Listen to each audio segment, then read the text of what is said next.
A paz do Senhor, queridos amigos e amados irmãos. Estamos aqui mais uma vez, pela infinita misericórdia do Senhor, e com a mesma alegria no nosso coração, em poder nessa oportunidade, mais uma vez, compartilharmos as riquezas da palavra do Senhor, com base na lição do terceiro trimestre de 2022. E alegria também poder saber que você está aí desse outro lado, sendo abençoado, tendo a sua vida edificada, crescendo espiritualmente, amadurecendo espiritualmente, e isso nos dá força, queridos. Por isso nós estamos aqui. Estou gravando e a chuva agora começa a cair, mas nem por isso deixaremos de gravar essa lição, visto a importância que há em cada estudo dessa lição. Amém, meus amados? Então, qualquer barulho aí anormal, que os irmãos possam nos perdoar devido à chuva, mas louvado seja o nome do Senhor por mais esta bênção. Amém? Então vamos lá. Eu quero deixar aqui destacado o nosso tema geral da nossa lição. Acompanhe na tela. O tema geral da nossa lição é os ataques contra a Igreja de Cristo, as sutilezas de Satanás nesses dias que antecedem a volta de Jesus Cristo. Glória a Deus. Esse é o tema, então, que envolve os 3 meses da nossa lição. Nós vamos dessa feita, meus amados, para a nossa segunda lição já. Semana passada nós falamos sobre as sutilezas, de Satanás contra a Igreja de Cristo, é a forma como ele se apresenta, como ele tenta destruir a igreja, alcançar aqueles que fazem parte da igreja do Senhor. E hoje nós vamos então para a segunda lição, você acompanha aí na tela. O tema da nossa segunda lição é a sutileza da banalização da graça. Bendito seja o nome do Senhor. Então esse é o título da lição de hoje, o título da lição de hoje. Acompanhe aí, meus amados, então na tela também os objetivos da nossa lição. Veja aí, os objetivos da nossa lição são 3. O primeiro deles, explicar a natureza da graça. Segundo, apresentar a graça no contexto bíblico. Terceiro, classificá-lo no contexto histórico da Reforma Protestante. E quarto, pontuá-la no contexto contemporâneo. Esses foram os nossos, ou são, os nossos 3 objetivos a serem alcançados até o final dessa lição. Vamos aqui, meus amados, para os tópicos e subtópicos da nossa lição. Acompanhem na tela os tópicos e subtópicos da nossa lição. O primeiro tópico é compreendendo a graça. Primeiro subtópico, a graça é divina. Segundo subtópico, a graça é imerecida. O segundo tópico da nossa lição, queridos, é a graça no contexto bíblico. Primeiro subtópico, a necessidade da graça. E o segundo subtópico, a extensão da graça. Bendito seja o nome do Senhor. O terceiro tópico é a graça no contexto da reforma. O primeiro subtópico é a corrupção da doutrina da graça.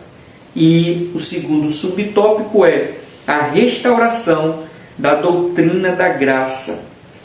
O quarto tópico dessa lição, meus amados, tem como título a graça no contexto contemporâneo. O primeiro subtópico é a graça barata. O segundo subtópico é o valor da graça. Bendito seja o nome do Senhor. Então aí estão os tópicos e subtópicos da nossa lição. Vamos aqui, meus amados, também deixar destacado o texto áureo e a verdade prática. Veja aí na sua tela o texto áureo da lição de hoje, que está em Efésios, capítulo 2, verso 8. Abre aspas, diz: porque pela graça sois salvos, por meio da fé, e isso não vem de vós, é dom de Deus. Efésios, capítulo 2, versículo 8, glória a Deus. Esse então é o texto áureo. Vamos para a nossa verdade prática, acompanhe também na tela. A verdade prática diz: a graça de Deus não é barata, ela requer arrependimento, novo comportamento, ou seja, nova vida em Cristo. Bendito seja o nome do Senhor. Então, meus amados, é assim que está estruturado a nossa lição de hoje, a segunda lição do terceiro trimestre de 2022. Amém? Agora nós vamos aqui destrinchar essa lição ponto a ponto e expor aos irmãos conforme aquilo que o Espírito Santo de Deus colocou no nosso coração. Em dizer aos irmãos, e peço humildemente, pegue sua caneta, pegue um papel, pegue sua revista, pegue a sua Bíblia e vamos juntos, meus amados, estudar e crescer na graça e no conhecimento. E você, querido amigo que chegou até aqui, que não é inscrito no nosso canal, em nome de Jesus eu te peço, inscreva-se no nosso canal. Estamos próximos aí de alcançar já uma meta, de inscritos, e isso é de suma importância para nós. Não deixe de comentar, não deixe de dar o seu like. Essa é a sua interação comigo, queridos. É assim que a gente interage, é assim que eu percebo que esse conteúdo de fato está fazendo um bom proveito na vida das pessoas, tá bom? Então, nos ajude, a sua forma de nos ajudar, assistindo, comentando, inscrevendo-se e deixando o seu like, e que Deus continue abençoando a sua vida. Vamos lá. Quando eu olho aqui para o título da nossa lição, eu quero extrair duas coisas de início aqui para nós. Primeiro é explicar o conceito de banalização, porque o título diz a sutileza da banalização, ou seja, é uma outra arma que Satanás está se utilizando para destruir a igreja, atacar a igreja, enfraquecer a igreja, destruir o evangelho de alguma forma. Então, a banalização. E o que seria a banalização? De uma forma bem simples, banalização seria tornar banal, comum, trivial, algo sem valor. Então esse é o conceito da palavra banalização, que vem de banal, comum, trivial, algo sem valor, algo até desprezível. Esse é o conceito de banalização. Mas tem um mais completo que diz assim: é dizer que a pessoa é salva de qualquer jeito, na sua maneira, sem filtros. Então nós vimos que banalização, segundo os dicionários, é algo ou tornar-se banal, comum, trivial, sem valor. Já aplicando um conceito, é dizer que uma pessoa vai ser salva de qualquer jeito. Banalização da graça seria então isso: dizer que a pessoa vai para o céu de qualquer jeito, de qualquer maneira, que Deus ama todo mundo, que Deus no final das contas vai salvar todo mundo, sem nenhum filtro, sem nenhuma objeção. As pessoas vão ser salvas à sua maneira. Só que nós vemos que não é isso, queridos, que não é isso. Se não fosse assim, não faria sentido a existência da Bíblia. Porque a Bíblia, além de nos revelar o plano salvífico de Deus, ela serve como orientação para nós. Ela nos instrui, ela é como um mapa. Um mapa que faz com que, sendo obedecida, a gente chegue até o final. Mas se não é obedecida, não tem como chegar no seu final, que é a salvação, ou a concretização da salvação. Porque nós somos salvos quando nós cremos em Cristo como nosso Salvador. Mas é necessária a concretização dessa salvação. E para a concretização dessa salvação, é necessário obedecer à palavra de Deus. Ou seja, tem filtros na palavra, tem limites contidos na palavra, tem instruções contidas na palavra. E a banalização vem lançando tudo isso por terra. E a pessoa agora quer chegar ao céu à sua maneira. E não é assim. Mas o diabo está fazendo isso nos nossos dias. trazendo a banalização da graça em dizer que Deus é amor e salva todo mundo. E não é assim, queridos, nós precisamos estar atentos. A Bíblia deixa muito bem estabelecida como o homem vai salvar-se, qual a maneira que o homem se salva. E não é de qualquer maneira, queridos. Até então, quando a gente vai para Hebreus, no capítulo 12, verso 14, se a minha memória não falha, diz assim: segui a paz com todos e a santificação, sem a qual ninguém verá o Senhor. Há alguém que queira atribuir que a salvação está atrelada apenas no quesito santificação. Mas veja, a Bíblia apresenta dois conceitos: paz com todos e santificação, sem a qual ninguém vai ao céu, ninguém verá o Senhor, ninguém será salvo se não andar por esses caminhos da paz com todos os homens e a santificação. Agora as pessoas vêm dizer que a gente vai ao céu de qualquer maneira, de qualquer jeito. Desculpa, queridos, mas não é bem assim. Não é bem assim que o homem chegará no céu de qualquer maneira. Amém? Vamos mais adiante, ainda dentro aqui do título da nossa lição.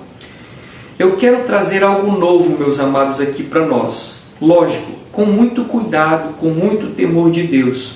Mas um entendimento, que eu tive em relação a esse texto de Efésios capítulo 2, verso 8. Mas pegando aqui a palavra graça.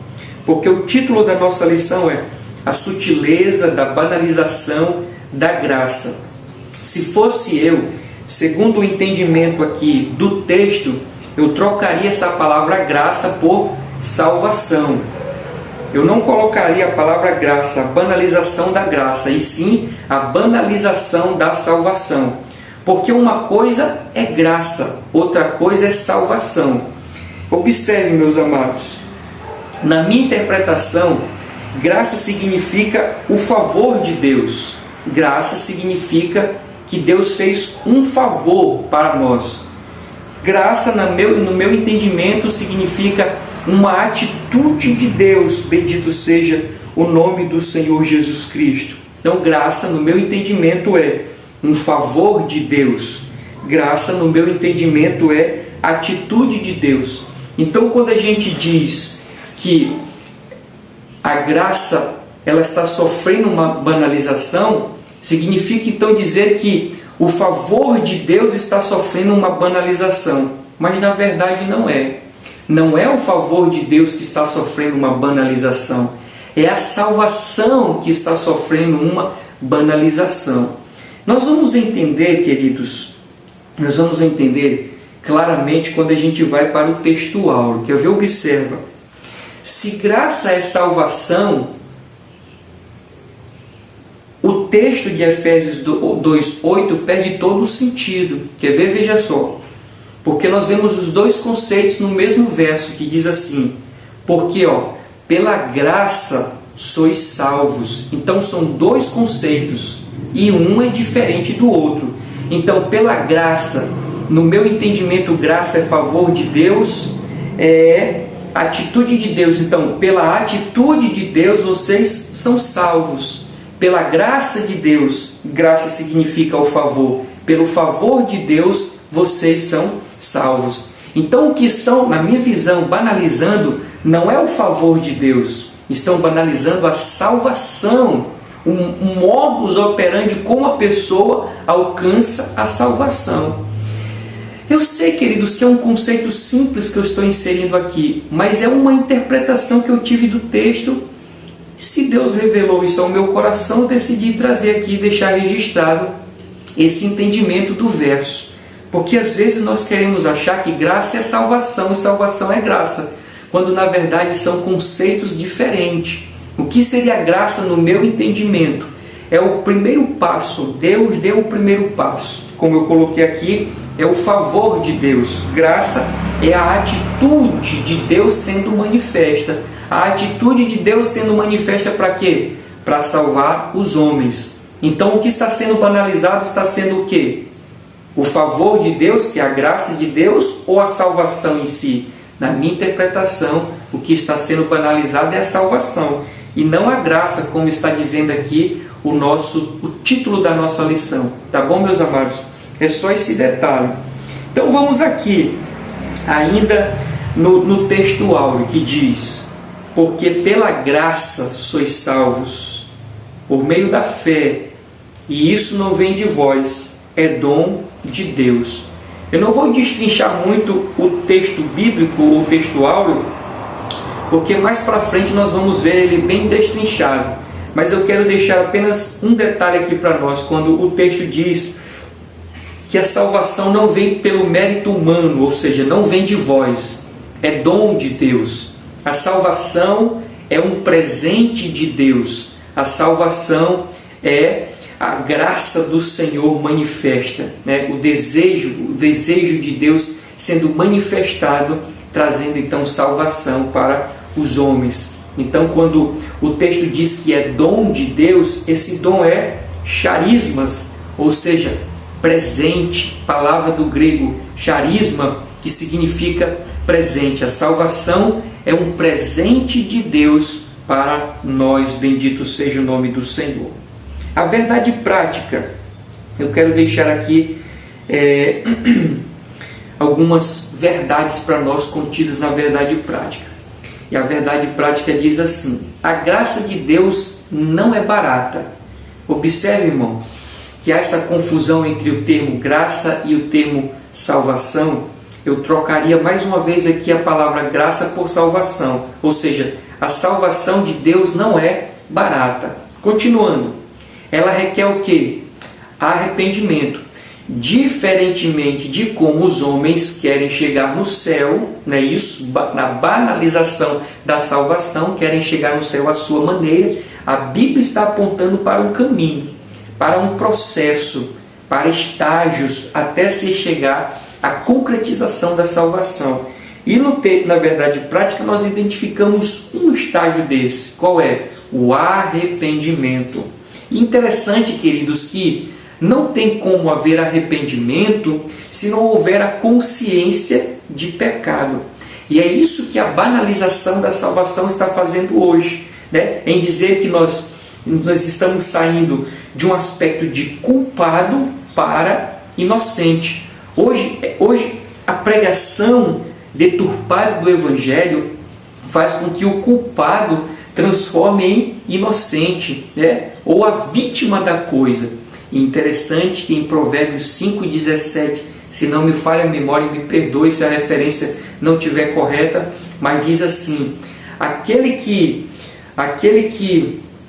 diz que o transgressor é inocente ou o inocente é transgressor, tanto uma coisa quanto outra são abominação para Deus. Veja só, queridos, veja só esse alerta que a Bíblia diz. Quando alguém trata o opressor, o culpado por inocente, torna-se uma abominação. E é isso que os pregadores, pastores, líderes estão fazendo, dizendo que o pecador não é o culpado, não é o culpado, e sim uma vítima. E nós sabemos, queridos, que nós somos culpados dos nossos pecados, nós somos pecadores, mas Deus, pela sua infinita misericórdia e graça, decidiu nos salvar. Amém? Então precisa do que? De arrependimento. Ora, se as mensagens de hoje não despertam na mente do ser humano que ele é um pecador, vai haver salvação? Não haverá salvação, irmãos. Porque para ter salvação precisa ter arrependimento. E para ter arrependimento precisa de uma consciência de que nós somos pecadores.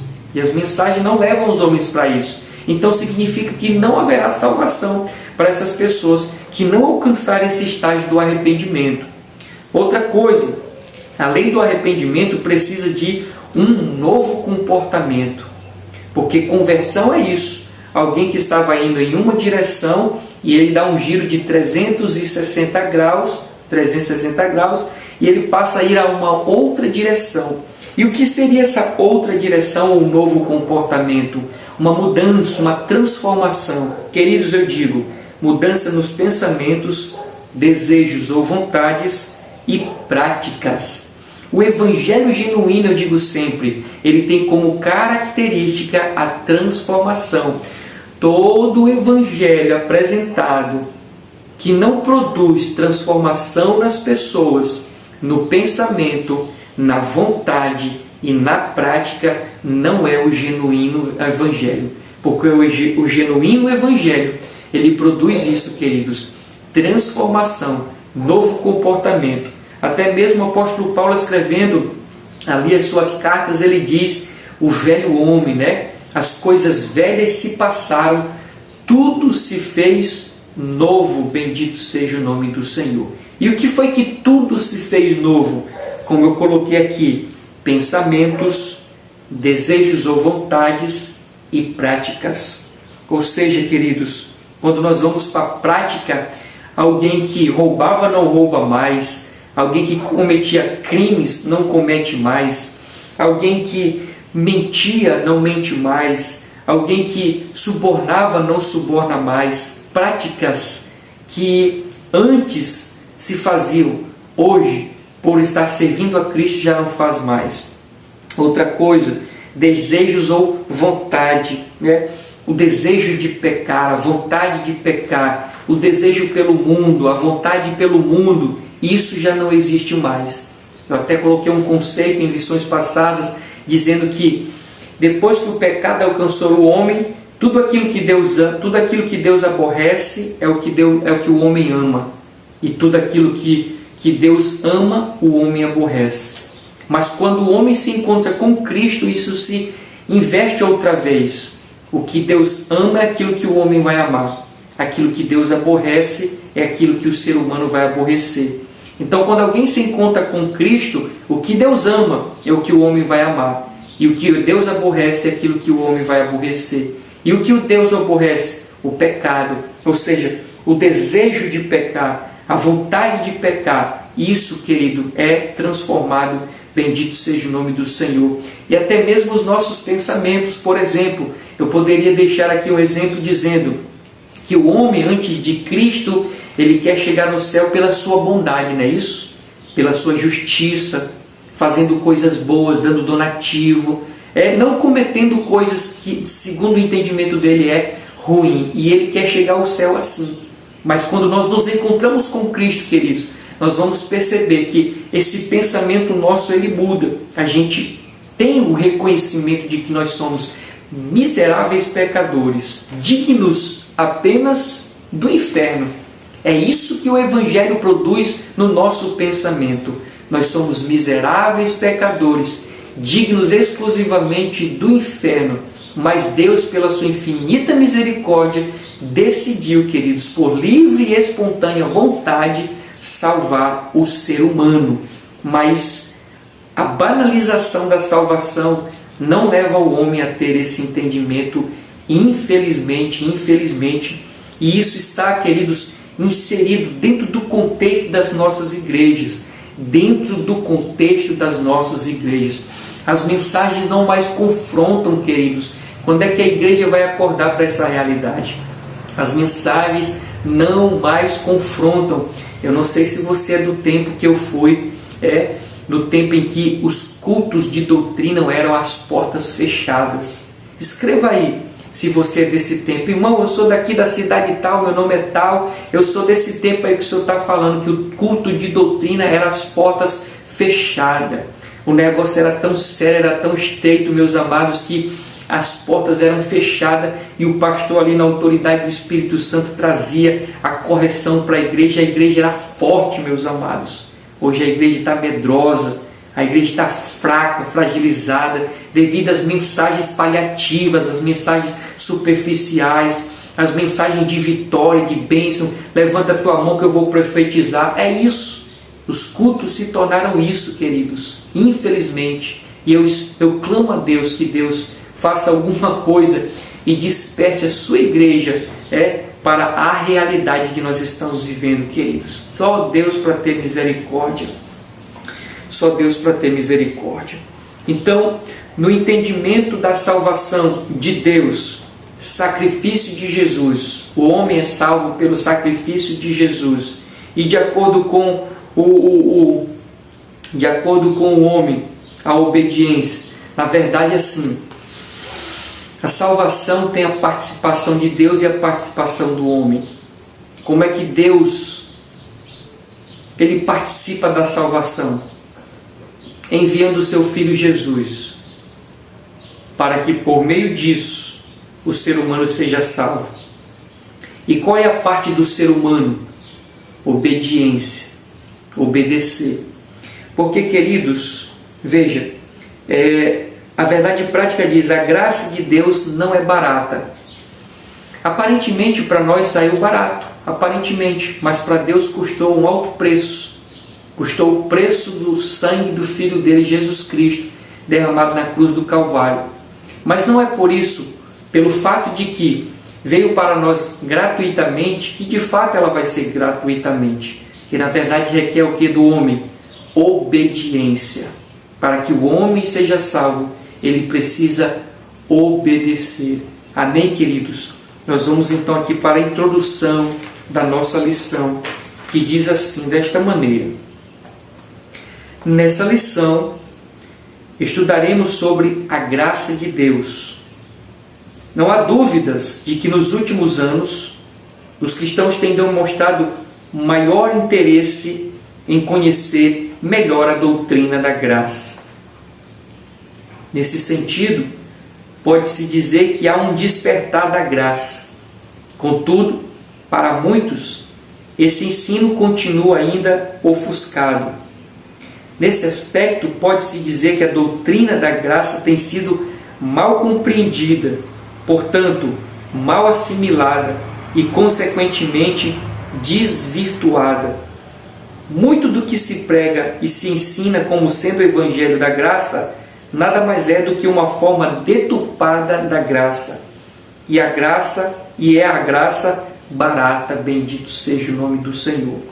O que está faltando para os nossos púlpitos, queridos, são mensagens que trazem a base da fé. É ensinar o que é salvação, é ensinar o que é sobre o pecado, ensinar sobre a justificação, ensinar sobre a glorificação, ensinar a respeito da pessoa de Cristo, ensinar a respeito da pessoa de Deus, ensinar a respeito da pessoa do Espírito Santo, ensinar sobre o inferno, queridos. Eu tenho uma frase que diz assim, que hoje é pecado falar de pecado dentro da igreja. É pecado falar de pecado dentro da igreja, que dirá falar do inferno, queridos. E aqui está o X da questão. É aqui que os líderes estão errando, quando deixam de falar a verdade. Porque Jesus Cristo disse em João 8,32, e conhecereis a verdade, e a verdade vos libertará. Mas os homens estão hoje se recusando a falar da verdade, e o povo está na obscuridade. O povo está na escuridão espiritual, e só Deus para ter misericórdia, queridos, só Deus. Mas está faltando as mensagens basilares, as bases do nosso cristianismo. Ninguém sabe mais o que é glorificação, ninguém sabe o que é mais justificação, santificação, ninguém sabe mais alguma coisa a respeito da pessoa de Cristo. Por exemplo, meus amados, alguém chegar atrasado no culto. O que eu acho interessante é que quem chega atrasado é aquele que quer sair mais rápido, querido, do culto. Ele fica agoniado se passar 2 minutos, e olha que ele chegou meia hora atrasado e é o primeiro que quer sair.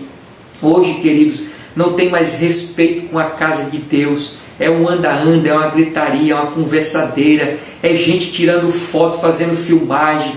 Perderam o temor, não sabem mais nem quem estão diante de um Deus santo, queridos. A mensagem não causa mais temor no coração. Nós estamos vivendo um culto com uma verdadeira bagunça, queridos, porque estão perdendo a percepção de quem é Deus.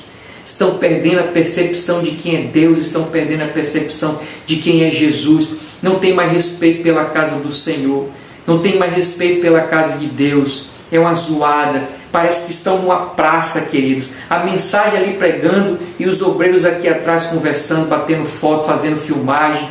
Perderam o respeito, perderam o temor. Por causa da falta das mensagens. Por causa das faltas das mensagens. O erro ele começa nos púlpitos. O erro começa nos púlpitos. Enquanto Deus não fizer uma reforma nos púlpitos, queridos, nós iremos viver essa decadência espiritual. Clamemos para que Deus faça uma reforma nos púlpitos, para que Deus faça uma limpeza nos púlpitos, meus amados.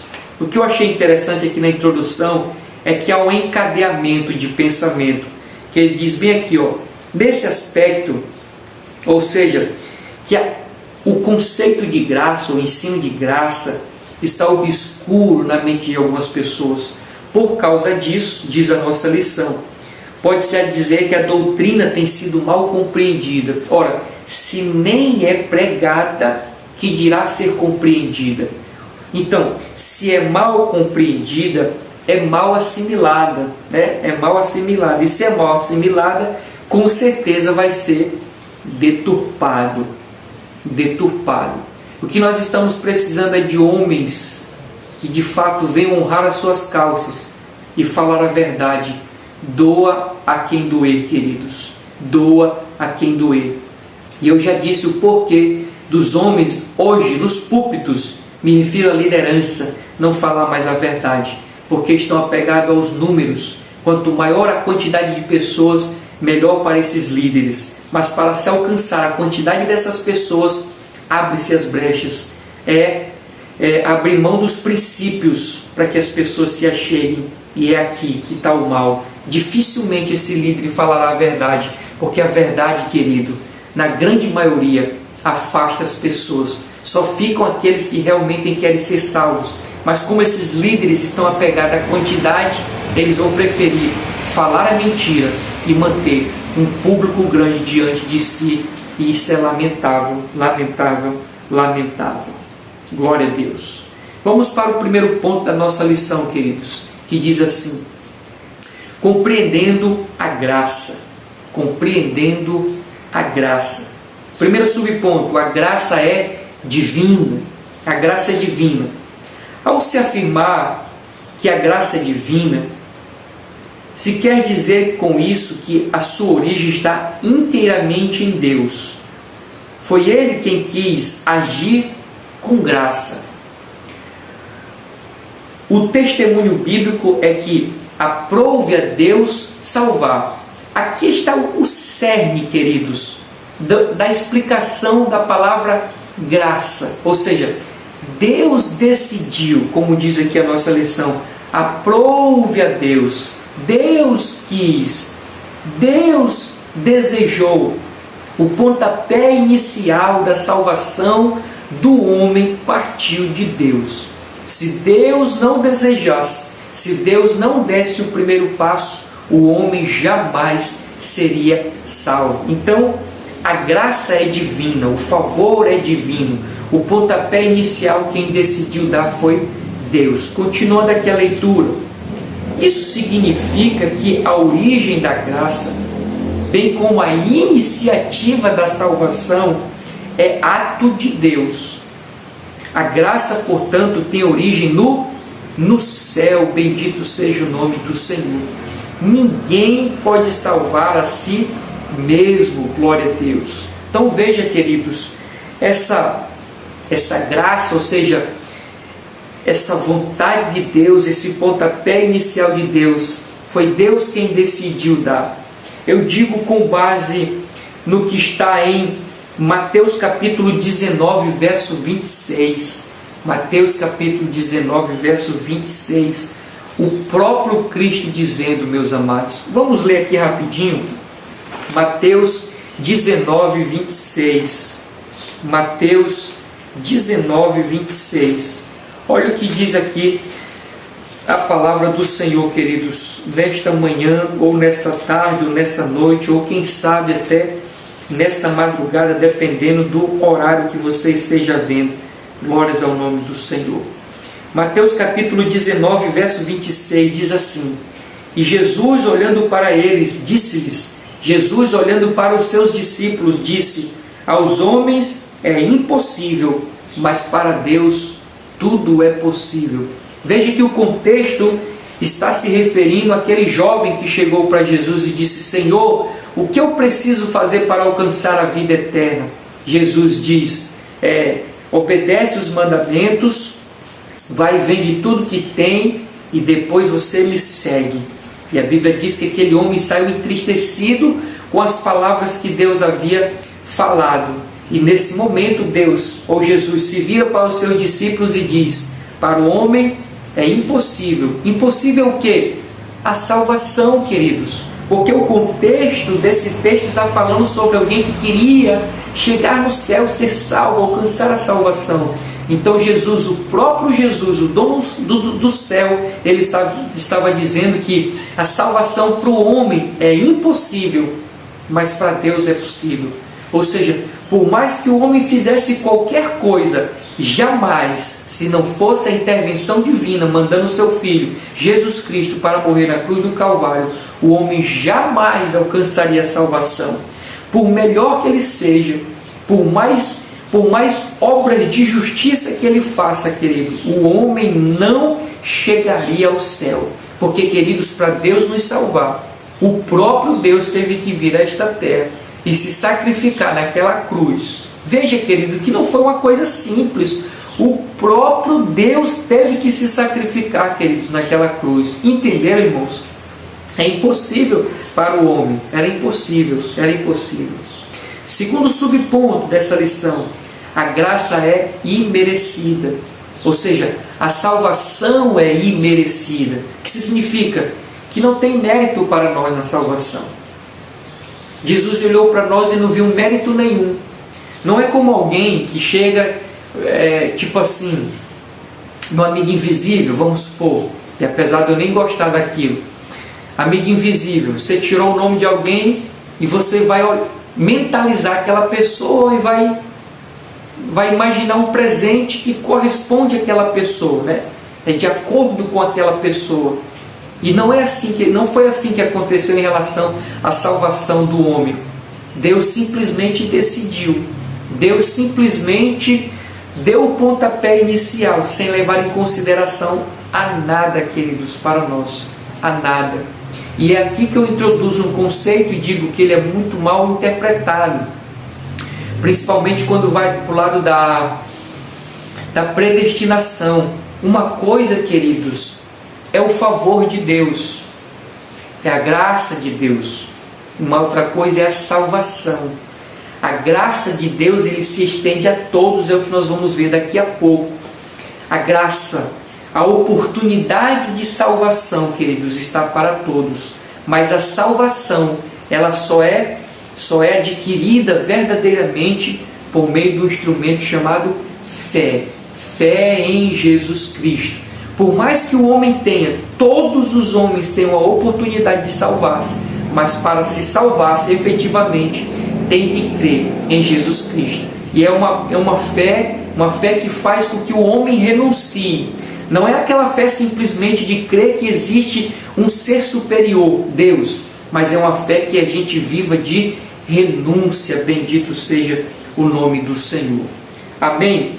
Vamos então aqui para o segundo ponto, a leitura, que diz: a graça é um favor imerecido. Isso significa que ninguém merecia e nem tinha como merecê-la. Veja em Salmos 53:3 comigo, queridos, rapidinho essa referência. Salmos 53:3. Veja o que diz aqui a Bíblia Sagrada, Salmos 53:3, e diz: desviaram-se todos e juntamente se fizeram que imundos. Não há quem faça o bem, não há um sequer. Veja, queridos, como a Bíblia apresenta a condição humana. Todos estavam desviados, todos eram imundos e não havia um justo sequer. É como diz aqui a nossa lição: nós não merecíamos a salvação. Continuando, de fato, a Escritura diz que não há um justo sequer. Isso agora o apóstolo Paulo fazendo referência a esse Salmo 53, verso 3. Só que Paulo falou aos Romanos no capítulo 3, verso 10. De fato, a Escritura diz que não há um justo, nenhum sequer. Nossa justiça própria é como trapo de imundícia. Nossa condição antes de conhecermos a graça se assemelhava a de alguém que deve uma grande quantia e não tem como pagar. O próprio Cristo deixou isso estabelecido em Lucas 7,42 e Paulo aos Efésios no capítulo 2, no verso 4 e no verso 5, quando Cristo vai falar, daquela passagem, meus amados.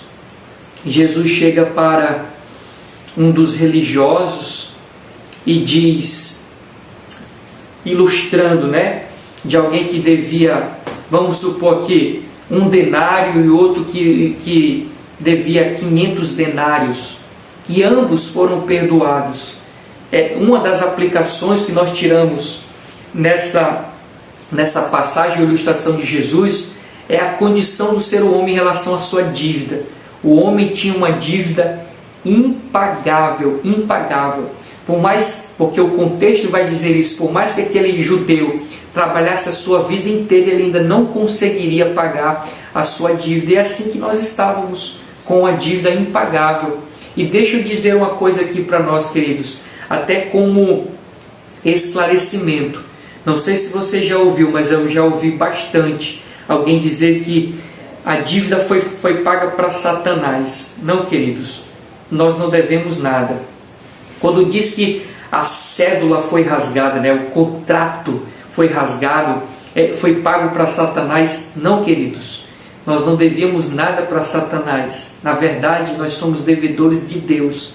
Era o próprio Deus que nós devíamos. É isso que é a grandeza do Evangelho. Entenda uma coisa, queridos. Como é que alguém que nós estamos devendo para ele, além de ele perdoar a nossa dívida, ele proporcionou o pagamento da nossa dívida. Olha a grandeza desse Evangelho, queridos. Por exemplo, é como se eu fosse um patrão e eu tivesse um funcionário. Eu trabalhasse no campo. Esse funcionário está me devendo 3.000 reais e ele não consegue me pagar. Eu, como patrão, vou na minha área, na minha terra, preparo aquela terra, planto ali qualquer coisa, vamos supor, pés de bananeira. Eu planto os pés de bananeira, cuido dos pés de bananeira, vou tratando ali daquela lavoura, tiro os cachos de banana, vou para a feira, vendo aqueles cachos de banana, o dinheiro que eu arrecadei, eu dou para o meu funcionário devolver para mim. Ele não fez esforço nenhum, mas eu dei o dinheiro para ele, ele apenas me retornou. Foi assim que Deus fez conosco, queridos. Nós éramos o funcionário que devíamos para Deus. E Deus fez todo o trabalho para pagar a si mesmo, a nossa dívida. Bendito seja o nome do Senhor Jesus Cristo. Então entenda, ainda dentro desse conceito de que a graça é imerecida, a Bíblia vai dizer aqui em Isaías 64, verso 6, que as nossas obras de justiça são como trapos de imundícia. Nós sabemos que existem duas interpretações para isso, mas vamos lá tentar entender. O que seriam os nossos atos de justiça? É aquilo que a gente tem de melhor, queridos. Aquilo que a gente tem de melhor, a Bíblia trata como trapo de imundícia. Agora imagine, se aquilo que a gente tem de melhor, a Bíblia trata como trapo de imundícia, imagine aquilo que a gente tem de pior, queridos. Como Deus não interpreta isso? Mas o que seria o trapo de imundícia? Duas interpretações. A primeira é que hoje tem o absorvente, não é isso? As mulheres estão me entendendo muito bem. Hoje tem o absorvente, mas na época passada não tinha um absorvente, mas tinha um pano que as mulheres colocavam para ali estancar as suas regras, não é isso? Então a Bíblia considera aquele pano que a mulher colocava para estancar as suas regras como o trapo de imundícia, e aquilo se refere às nossas melhores obras, Mas a outra interpretação é muito mais até repugnante, queridos, repugnante. No tempo passado existia a lepra. A lepra era uma doença que ia comendo a pele da pessoa. E para evitar que aquela doença estivesse exposta, era enrolado aqui no braço ou no corpo da pessoa tiras de pano. Mas com o passar dos dias ia minando uma água naquele pano, misturado com pus, com sangue, com casca de ferida, e vez por outra precisava retirar aquele pano para trocar por outro. E quando retirava aquele pano, colocava-se num canto à parte. Imagine a podridão que não era aquele pano, queridos, com mistura de água podre, com sangue, com pus, com carne morta. Aí colocava-se à parte aquele pano. E a Bíblia diz que as nossas obras são aquele pano ali. Veja, querido, como Deus trata as nossas boas obras, nossos atos de justiça, como trapo de imundície, e revelando mais uma vez a impossibilidade do homem alcançar a sua salvação. Amém? Continuando aqui na leitura, a nossa condição, antes de conhecermos a graça, se assemelhava de alguém que deve uma grande quantia e não tem como pagar. Foi o que nós vimos. Não teríamos como pagar, mas Deus pagou a nossa dívida por meio do sacrifício do seu Filho, Jesus Cristo, na cruz do Calvário. Amém? Vamos adiante aqui para o segundo ponto da nossa lição, que tem como título a graça no contexto bíblico. Nós vimos então compreender um pouco a respeito dessa graça, que a graça é divina e a graça é imerecida. Nós vamos ver a graça no contexto bíblico, como isso se apresenta. Vamos lá. A necessidade da graça. A leitura diz: uma das doutrinas mais bem definidas e claras nas Escrituras é a referente à queda do homem. O primeiro fato a ser observado é que Adão, o primeiro homem, foi criado como um ser moralmente livre, podendo escolher o que fazer. A Escritura diz que Adão foi tentado, mas não coagido a pecar. Deus o responsabilizou por sua desobediência. O primeiro homem, portanto, de forma livre e voluntária, desobedeceu e pecou. O segundo fato é que a queda do homem produziu consequências, tanto para ele quanto para a sua posteridade. Adão era o cabeça da raça e, como tal, todos os homens estavam sob os seus lombos. Ninguém, portanto, ficou de fora da esfera do pecado. Tendo caído no pecado, o homem não podia, por si mesmo, se libertar. Uma das consequências advindas da queda foi a necessidade da satisfação da justiça divina. Por isso, a justiça de Deus exige a punição do pecado. Isso quer dizer, isso porque Deus, sendo justo e santo, não deixaria o pecador impune. Contudo, assim como Deus é justo, da mesma forma Ele é amor. Isso é denominado pelos teólogos como a doutrina do duplo amor. O amor de Deus, a justiça e o amor de Deus à humanidade. Se por um lado a justiça divina exige a punição do pecado, por outro lado, o amor de Deus pela humanidade levou a prover a cruz como o meio de justificação. Em Jesus Cristo, portanto, Deus manifestou o seu grande amor pela humanidade e vê nele, na sua justiça satisfeita. Bendito seja o nome do Senhor. Um tópico um tanto quanto grande, cheio de muitas verdades, e nós vamos destrinchar aqui pouco a pouco daquilo que esse tópico está querendo nos dizer, queridos. Vamos lá. Então veja que no início desse tópico, a revista diz claramente que na Escritura, esse entendimento da queda do homem é clara, é límpido, é claro ali o momento da queda do homem. Eu aproveito essa oportunidade para ali, de maneira sintetizar a Bíblia, queridos.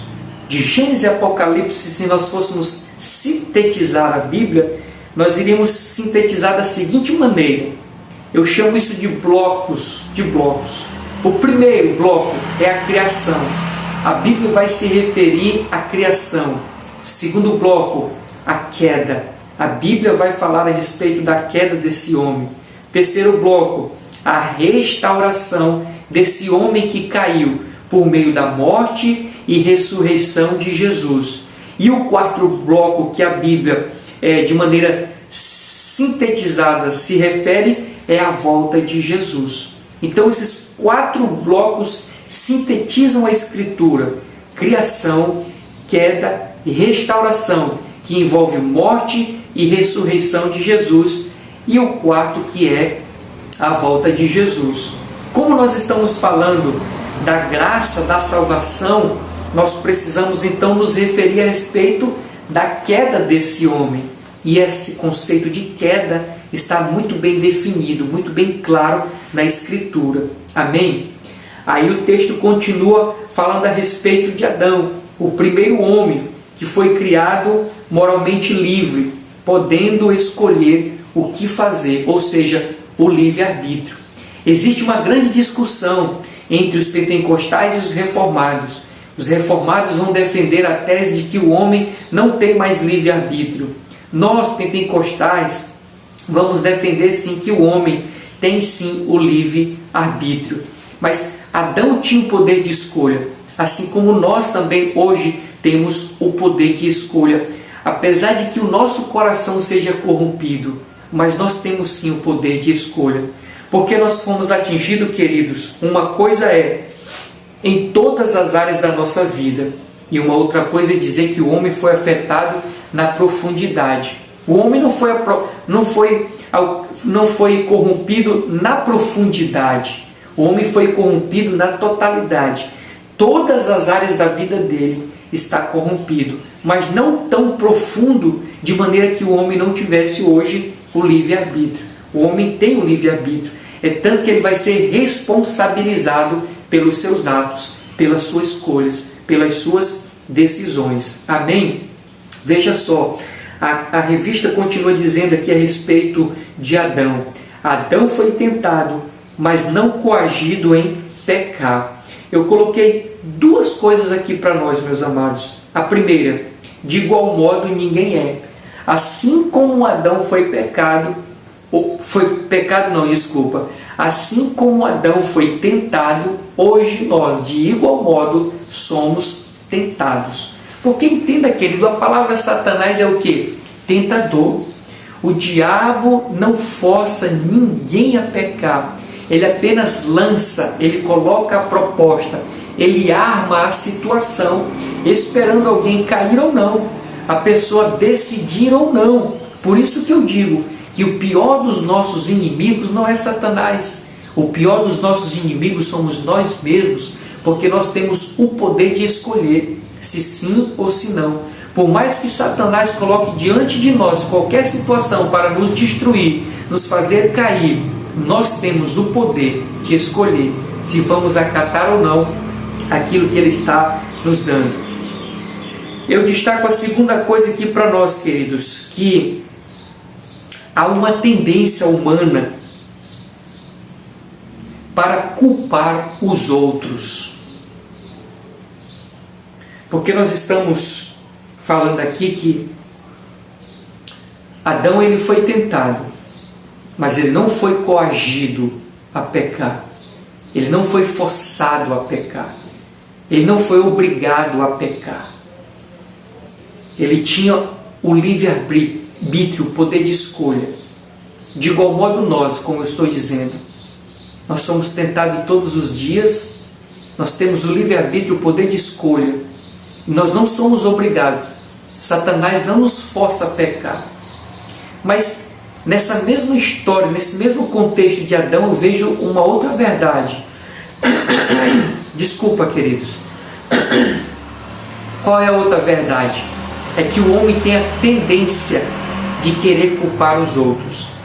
Veja que quando o homem peca, Deus se apresenta para Adão. Adão joga a responsabilidade da queda para a mulher. A mulher joga a responsabilidade para a serpente.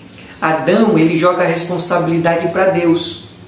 Ele não consegue, né? Ele não consegue reconhecer os seus erros. Não consegue. Ele culpa Deus. Ele diz, a mulher que tu me deste. E a mulher que tu me deste. Ele tanto culpa a Deus. Desculpa, meus amados. Ele tanto culpa a Deus quanto culpa a mulher. Então há uma tendência humana, nossa, de querer culpar os outros, quando na verdade não. Sabe quem é o principal alvo das nossas culpas, queridos? É Satanás. Há essa máxima no meio evangélico: ah, foi Satanás, ah, foi o diabo, ah, foi isso, ah, aquilo outro, como se nós fôssemos as vítimas, como se nós estivéssemos imune a essas coisas. Não, querido, não é assim que funciona. Eu ensinando, instruindo aqui a igreja, onde eu tenho a responsabilidade de ensiná-las, eu digo, a maioria daquilo que acontece na nossa vida não tem nada a ver com Satanás. É tudo culpa das nossas más escolhas. Mas as pessoas, para não querer assumir os seus erros, tendem a querer encontrar o culpado, queridos. Cuidado com isso. Cuidado com isso. Cuidado, muito cuidado, muito cuidado.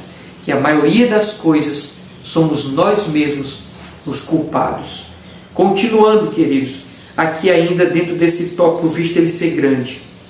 No segundo parágrafo desse tópico diz assim: o segundo fato é a queda do homem, o que a queda, me perdoe. O segundo fato é que a queda do homem produziu consequências, tanto para ele quanto para a sua posteridade. De maneira, queridos, que não podemos nos livrar. É que, devido à queda de Adão, as consequências que vieram sobre ele também nos alcançam. Eu destaquei aqui algumas consequências que a queda de Adão, e infelizmente, nos alcançou. Quais foram? Morte física e morte espiritual. Essa é uma das consequências que o pecado proporcionou ao homem: morte física e morte espiritual. O homem não era para morrer fisicamente, e o homem não era para morrer espiritualmente. E quando eu digo morrer espiritualmente, é estar distante do seu Criador, queridos. E a Bíblia é muito clara em nos instruir a respeito disso. A Bíblia diz que os nossos pecados causam separação entre nós e o nosso Deus. Ou seja, o homem, quando vive no pecado, ele está morto espiritualmente, porque o pecado afasta o homem de Deus. E Deus, o próprio Cristo, diz: eu sou o caminho, eu sou a verdade, eu sou a vida. Se Jesus é a vida e o homem está distante dele, o homem está vivo ou ele está morto? Está morto. Mas morto fisicamente ou espiritualmente? Morto espiritualmente. Só que a Bíblia se refere na segunda morte. O que é a segunda morte? A segunda morte espiritual. É quando o homem viverá eternamente longe de Deus, longe de Deus. Porque enquanto aqui nesta terra o homem ainda tem a possibilidade de ressuscitar, de estar vivo a partir do momento que ele se aproximar daquele que produz a vida, Jesus Cristo. Bendito seja o nome do Senhor. Outra consequência, com base na queda do homem, queridos, é que nós nos tornamos inimigos de Deus. O apóstolo Paulo ele vai se referir a isso em uma de suas cartas, que nós nos tornamos inimigos de Deus. Outra consequência, meus amados, são os conflitos. O pecado, além de trazer a morte física e espiritual, além de fazer com que nós nos tornássemos inimigos de Deus, ele trouxe aqui os conflitos. O conflito do homem consigo mesmo, o conflito do homem com o seu próximo e o conflito do homem com o próprio Deus. A gente vê isso claramente ali na história de Adão e Eva. O primeiro momento da história que o homem teve um sentimento que não tinha foi o medo. O Adão vai dizer: Senhor, eu ouvi a tua voz e temi. Esse sentimento não tinha no coração do ser humano ou no interior do ser humano. Agora passou a ter, devido ao pecado. Então o homem já começa a ter conflito consigo mesmo, o medo, a insegurança, a instabilidade humana. Daqui a pouco ele começa a jogar a culpa para quem? Para Eva. O conflito entre a família, o conflito entre as pessoas, consequência do pecado. E quando Adão diz, a mulher que tu criaste, ou seja, o conflito do homem agora para com Deus. O pecado trouxe como consequência os conflitos, meus amados, nesses três aspectos: no homem consigo mesmo, no homem com o próximo e no homem com Deus. Essas são as consequências. Amém? Indo aqui ainda no segundo parágrafo aqui da nossa lição, quando diz: ninguém, portanto, ficou de fora da esfera do pecado. Eu, escrevendo aqui para nós, coloquei assim dizendo, meus amados: não somos culpados pelo pecado de Adão, e sim pelos nossos mesmos. Nascemos com o coração mau. Algumas pessoas, por não compreenderem isso, acham que são culpados do pecado de Adão. Na verdade, elas dizem assim: eu não tenho nada a ver com a história de Adão. Verdade. O pecado dele vai se recair sobre ele, ou a consequência. Mas querendo ou não, queridos, querendo ou não, o fato de Adão e Eva um dia terem pecado lá no início, hoje nós somos atingidos. De maneira que nós nascemos, independentemente de qualquer coisa, nós nascemos no pecado, nascemos com o coração corrompido, nascemos com a inclinação para pecar, queridos. A nossa natureza deseja pecar, almeja pecar, e isso de maneira inevitável. Então, realmente, não temos muito a ver com o que Adão cometeu, mas querendo ou não, isso nos atingiu. Hoje nós temos um coração que é inclinado para o pecado. Amém?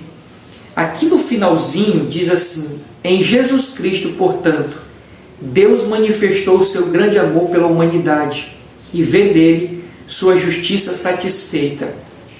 Logo no início, eu disse que alguém que torna o culpado inocente e o inocente culpado, tanto uma coisa quanto outra, é abominação para Deus. A Bíblia diz que o desejo de Deus é salvar o ser humano. Mas como Deus faria isso? Sem tornar-se uma abominação. Por quê? Porque nós somos culpados. Se Deus tornasse o culpado inocente, ele seria em si mesmo a abominação. Como Deus não pode tornar-se uma abominação, ou uma abominação em si mesmo, ele teve que prover a salvação para o ser humano. Ou seja, alguém teve que pagar a dívida para que o homem fosse salvo, pudesse ter a oportunidade de salvação. Alguém teria que morrer. Quem? Jesus Cristo. Aí vem o grande plano da salvação, queridos. A maneira pela qual Deus fez para salvar o ser humano. Como não existia a possibilidade de Deus simplesmente: eu vou salvar a humanidade, não teria como, senão ele se tornaria uma abominação. Ele teve que prover. Ele teve que prover, não. Ele decidiu prover a salvação. Quando eu digo ele teve que prover, era como se eu dissesse que Deus teria obrigatoriedade em prover. Não, Deus não tinha obrigatoriedade em prover. Por isso que a salvação é um dom. A graça de Deus se manifestou, trazendo salvação aos homens, né? A voluntariedade de Deus se manifestou, trazendo salvação aos homens. Então é dessa maneira, queridos. Deus, para não se tornar uma abominação, ele matou o seu Filho Jesus Cristo. Ele sacrificou o seu Filho Jesus Cristo na cruz do Calvário para proporcionar a salvação do homem. Então, a justiça de Cristo recai em nós, queridos. A justiça, o mérito de Cristo recai em nós. Quando Deus olha dos altos céus, ele já não vê mais as nossas justiças. Ele vê a justiça do Filho dele recaída em nós. Em lições passadas, se não me falha a memória, no trimestre passado, quando Jesus disse que a justiça dos seus discípulos deveriam exceder a dos escribas e fariseus, como isso aconteceria? Se todos nós somos pecadores, E o contexto diz que aqueles homens eram homens de respeito, de um caráter ilibado. Como agora ter a nossa justiça elevada acima da deles? Quando nós aceitamos a Jesus Cristo como nosso Salvador. Quando a gente confessa a Cristo como Salvador, a justiça de Cristo recai sobre nós. E é nesse momento que a gente ultrapassa a justiça dos escribas e fariseus. Não pela nossa justiça, mas pela justiça do Filho de Deus está agora sobre nós. Amém, queridos? Amém? Vamos adiante para o segundo subtópico deste tópico, que diz assim: a extensão da graça. A extensão da graça. Lembre, graça é uma coisa, salvação é outra. Eu sei que a graça se estendeu a todos, de igual modo a salvação também estendeu-se a todos. Mas tem uma frase que diz que a salvação está para todos, mas nem todos estão para a salvação. Daqui a pouco eu explico um pouco mais sobre isso. Vamos para a leitura. As Escrituras afirmam que Deus quer salvar a todos. Isso está em Timóteo, 1 Timóteo, capítulo 2, verso 4. O desejo de Deus é que todo homem seja salvo. Deus ama todos os homens. Logo, o mais vil pecador, no lugar onde estiver, é amado por Deus.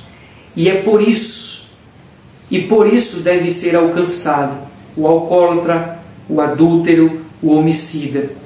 Todos serão aceitos por Deus se receberem a graça divina, Cristo Jesus. Essa graça é extensiva a todos os homens. Ela é universal. Contudo, essa graça não é universalista. Uma coisa não tem relação com a outra.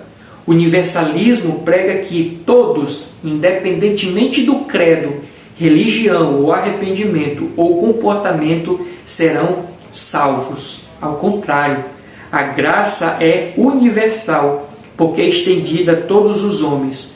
Todos os que se arrependerem e confessarem a Jesus Cristo podem ser salvos. A graça é oferecida a todos. Tito capítulo 2, verso 11. Contudo, só se torna eficaz na vida daqueles que creem. Bendito seja o nome do Senhor. Eu gostei dessa explicação sobre a graça ser universal e não ser universalista. Porque tem uma frase no meio da sociedade que diz: todos os caminhos levam a Deus. Isso é universalismo. Não é verdade, queridos. Não são todos os caminhos que levam a Deus. Somente um caminho leva a Deus: Jesus Cristo. Quando as pessoas falam que todos os caminhos levam a Deus, significa que por meio de qualquer religião é possível alcançar a salvação. Isso é mentira de Satanás. Somente em Jesus Cristo é que nós encontramos a salvação. É tanto que ele diz: eu sou o caminho. Eu sou o caminho.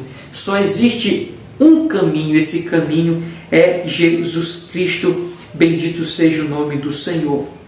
Um outro destaque que eu faço aqui para nós, meus amados, é quando eu digo assim, que a salvação, a graça, ela se estende a todos. O amor de Deus alcança a todos.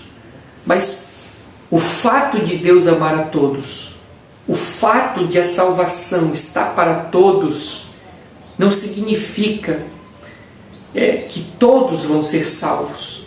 Porque, como muito bem disse a nossa lição, essa salvação só se torna eficaz quando cremos em Jesus Cristo como nosso Salvador.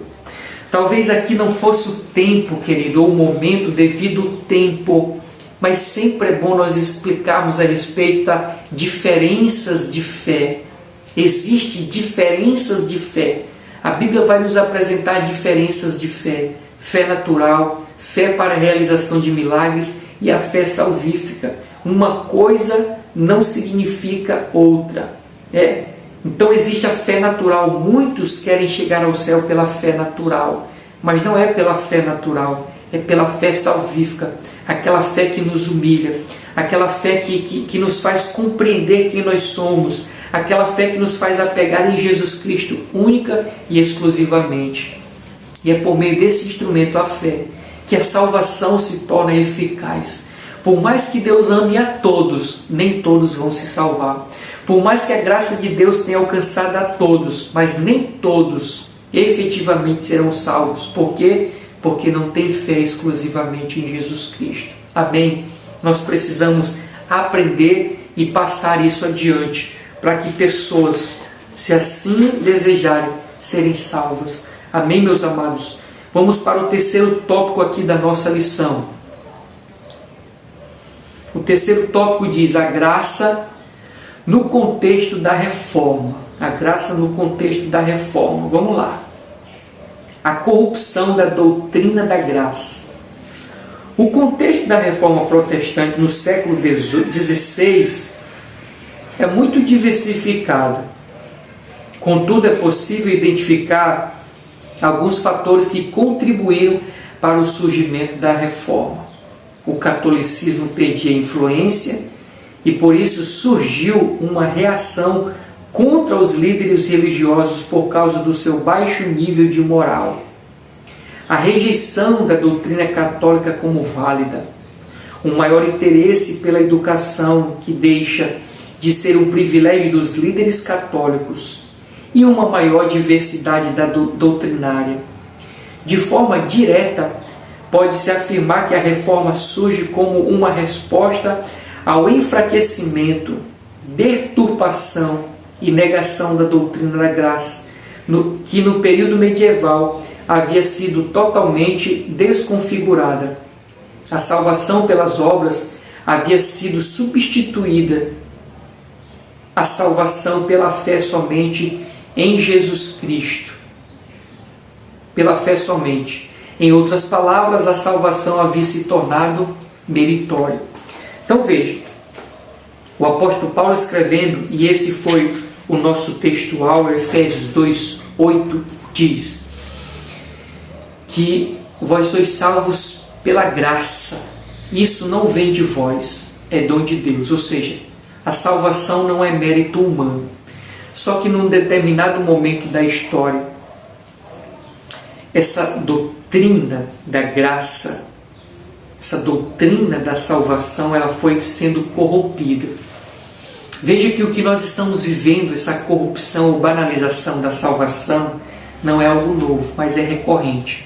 Já nos tempos aqui, passados, essa doutrina ela sofreu a corrupção, ela foi banalizada, de maneira agora que não é mais um dom ou um favor de Deus, ela é meritória. Você faz algo, você tem direito a esse algo. Você faz bondade, você tem direito à salvação. Tem até algumas pessoas que vivem ainda hoje, nos nossos dias, com essa ideologia de que ao você fazer o bem, você está mandando material lá para cima. Você faz o bem às pessoas aqui embaixo, você está mandando material lá para cima. Isso é o entendimento das pessoas. De maneira que esse material, ao ser levado lá para cima, estão construindo uma casa. E quando você chegar lá, vai ter uma casa. É assim que as pessoas pensam, meus amados. Quando na verdade, a nossa morada está construída desde a fundação do mundo, queridos. Deus já foi preparar lugar para nós. Já está preparado o lugar para nós. E a salvação não é conquistada pelo mérito humano, mas somente pela fé em Jesus Cristo. Só que nesse tempo, no tempo da reforma, ou antes dela, essa verdade da salvação ela foi deturpada. Os homens por si só estavam chegando ao céu. Nós vemos até outras aberrações maiores, quando tem pessoas que vendem terreno no céu. Você já viu isso? Tem pessoas que vendem terreno no céu. É a maior loucura, beira a loucura um ensino como esse, meus amados. E só Deus para ter misericórdia, só Deus para ter misericórdia. Avançando, porque aqui esses dois tópicos na verdade se tornam em um. Então vou continuar aqui a leitura, o segundo subtópico desse tópico que diz a restauração da graça, da doutrina da graça. Como foi observada, diz a leitura, a reforma, portanto surge como uma reação à corrupção da doutrina da graça. Lutero, monge alemão agostiniano, se torna o principal porta-voz da doutrina, pela fé somente. Posteriormente, o lema luterano seria conhecido como uma das 5 solas, ou seja, sola gratia, só a graça. Os reformadores estavam também convictos de que somente através do retorno às Escrituras a doutrina da graça poderia ser restaurada. Foi por isso que lutaram, foi por isso que sofreram e até mesmo morreram. A doutrina da graça não aceita misturas. É pela graça somente que somos salvos. Então, nesse contexto de corrupção das doutrinas, da doutrina da graça está corrompida. Nessa corrupção, os líderes incentivar as pessoas a chegarem ao céu pelas suas bondades. Surge desse contexto o monge agostiniano Lutero, que desenvolveu ali as suas 95 teses e, de maneira sistemática, ele trouxe 5 solas, dentre elas somente a graça ou só a graça. Mas nesse contexto existem as 5 solas: sola fide, sola escritura, solo Christus, sola gratia, sola glória. O que significa isso? Somente a fé, somente a escritura, somente Cristo, somente pela graça e somente a Deus seja dada a glória. Esse é o momento da reforma sintetizada. Essas foram as 5 solas. E nós estamos falando aqui somente pela graça. É pela graça que o homem ele é salvo e não há nenhum mérito nele. Por isso, eu concluo dizendo aqui esse tópico. Antes, longe, fora da Escritura, o homem estava longe da Escritura, fora da Escritura. Era fora da Escritura que ele alcançava a salvação. Hoje, a deturpação das Escrituras. Eu disse aos irmãos que aquilo que aconteceu no tempo de Agostinho não é algo novo. Ou seja, no tempo de Agostinho, eles estavam longe e fora da Escritura, e assim tentando alcançar a salvação.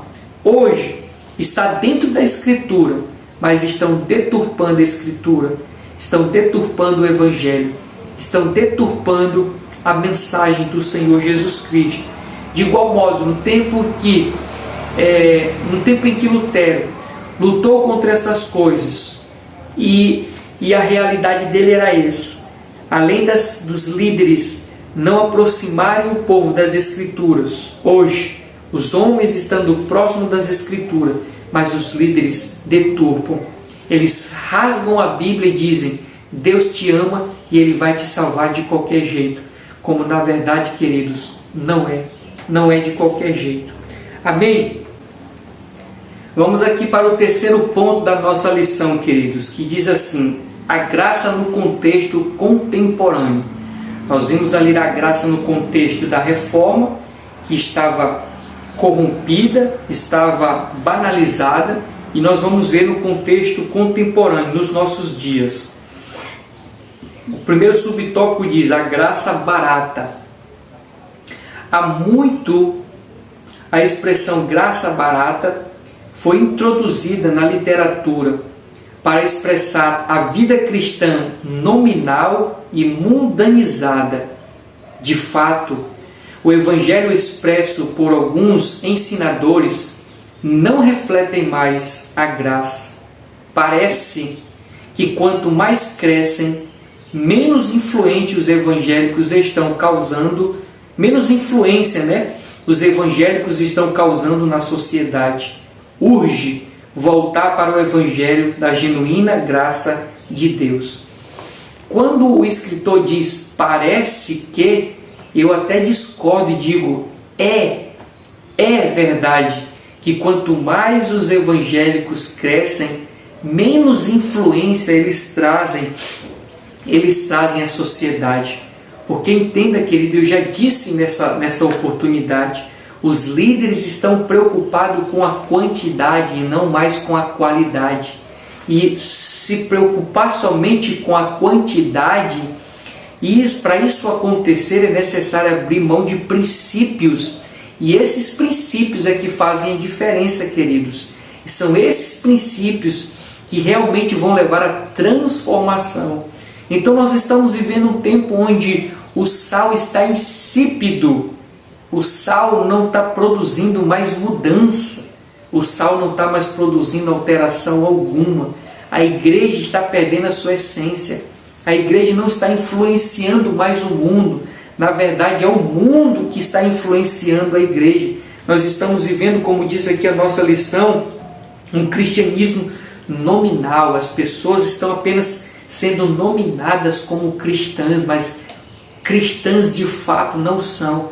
Não tem o caráter de Cristo, não tem a mente de Cristo, não tem o coração de Cristo.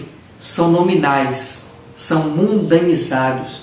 A igreja, para atrair as pessoas, está se tornando como o mundo. E só Deus para ter misericórdia, queridos. Só Deus para ter misericórdia. Eu coloquei aqui algumas observações para nós, dizendo assim, queridos, que esse é o caminho. Qual é o caminho para a restauração da graça ou da salvação? O retorno às Escrituras. É os líderes realmente compromissados com a verdade e pregarem a verdade, porque essa verdade, na verdade, a libertação. Mas veja, eu chamo aqui uma atenção para uma realidade que nós iremos ver, queridos. Isso é o entendimento que Deus já me deu há bastante tempo e eu compartilho aqui com os irmãos. Para o final dos tempos, nós iremos viver uma guerra. A noiva irá viver uma guerra. A igreja de Cristo irá viver uma guerra. Mas quem será o seu inimigo? A falsa igreja, a falsa noiva. Nós iremos ver, querido, dentro das igrejas, dentro dos templos, uma guerra.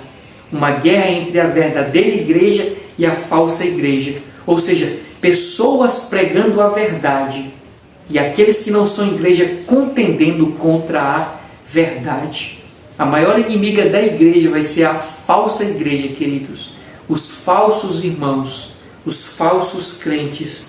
Mas que Deus nos dê vitória em nome de Jesus. Continuando, o valor da graça. Escrevendo aos Coríntios, o apóstolo da graça afirmou: vocês foram comprados por preço. Paulo foi um defensor do evangelho da graça. Em seu tempo, ele não aceitou de forma alguma os piruducalhos que alguns cristãos quiseram pôr ao evangelho. O apóstolo sabia do alto preço que custou a nossa salvação. Qual foi o preço? O sangue de Cristo. A salvação é de graça, mas o seu preço custou caro. Duas coisas precisam ser observadas nesse texto. Primeiramente, a voz passiva do texto, ou do verbo grego, indica que outra pessoa fez a transação por nós. E o tempo verbal diz que essa transição foi completa. Não há mérito humano. Cristo pagou o preço e fez tudo por nós. Nada mais precisa ser acrescentado à nossa salvação. Isso é graça. Bendito seja o nome do Senhor. Veja, queridos, o apóstolo Paulo diz aqui em 1 Coríntios capítulo 7, verso 23, que nós fomos comprados por um preço. Nós tivemos um preço. A nossa alma teve um preço. O resgate da nossa alma teve um preço. A salvação para nós teve um preço. Para que nós fôssemos salvos, alguém pagou um preço. Deus pagou um preço, sacrificando o seu Filho na cruz do Calvário. Então, queridos, para nós saiu sim de graça, mas para Deus custou um alto preço. E nós valemos um alto preço. Uma outra coisa que eu quero destacar, queridos, e é o que eu já falei, não é pelo fato de que a salvação tenha chegado a nós de maneira gratuita, que nós vamos banalizar, ou seremos salvos de qualquer maneira. Para nós sermos salvos, nós precisamos de duas coisas, de fé e de obediência. São os dois pilares da salvação, queridos, fé e obediência. Eu preciso crer em Jesus Cristo como meu Salvador e também preciso obedecer, fazer com que Ele se torne o meu Senhor, ou seja, fazer tudo quanto Ele me disser. Se essas duas coisas não existirem, queridos, na minha vida e na sua vida, jamais alcançaremos a salvação. Por mais que ela se estenda a nós, mas não será efetiva se não crermos e se nós não obedecermos. Precisamos crer e obedecer para alcançar a salvação. Amém? Vamos mais adiante. Vamos aqui para a nossa conclusão, queridos. Diz assim a nossa conclusão. Nesta lição, participamos da necessidade de compreender corretamente o que é a graça de Deus. Vimos como a graça de Deus foi entendida em diferentes contextos. A Bíblia é sempre a régua através da qual qualquer entendimento de doutrina da graça precisa ser medido. Como reverberou na Reforma, a Escritura continua ecoando em nossos dias. A salvação é somente pela graça. Nada mais do que podemos fazer, queridos, para sermos salvos, além de crer e obedecer. Espero, pela infinita misericórdia de Deus, ter contribuído para a tua vida espiritual, teu crescimento espiritual. Permitindo o Senhor, estaremos aqui na próxima lição. Em nome de Jesus. Amém e amém.